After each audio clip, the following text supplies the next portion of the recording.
You don't deserve it anyway. He said it in front of his entire family. I was holding the dessert menu.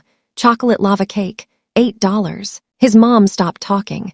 His sister looked down. I'd just spent 3 months getting him that promotion. I looked at him and said, I think I deserve a lot more than cake. Then I stood up, grabbed my coat, and walked out. My hands were shaking, but I didn't look back. 63 messages by morning. Here's what I didn't say at that table. For months, he'd been making me small. You're too sensitive. You're lucky I'm patient. I don't know what I'd do without you. Every compliment had a jab. Every I love you had a condition. I'd edited his presentations, coached him through interviews, calmed his panic attacks. He couldn't name a single thing I'd done when I asked him. 2 weeks later, we met at a coffee shop. He apologized, said he was stressed, said he loved me. I asked him to name one thing I'd done for his career. He said, You've been supportive. That's when I knew. He didn't see me as a person.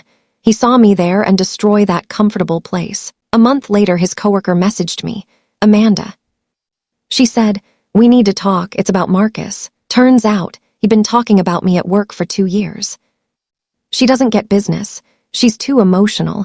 I handle everything at home. Amanda said he did it to everyone, especially women. I ran into him at the grocery store 2 months later. He smiled, that safe smile. It felt empty now. He said, I've changed. We should try again. I asked if he'd been to therapy. Not yet, but I've been thinking about it. I said, Thinking isn't doing Marcus. He looked at me like he couldn't believe I wasn't falling apart. A year later, I went to an art gallery. My painting was on the wall, my name next to it. He'd told me for 3 years that painting was a waste of time. I got promoted, adopted a cat, moved into my own place. I decorated it exactly how I wanted.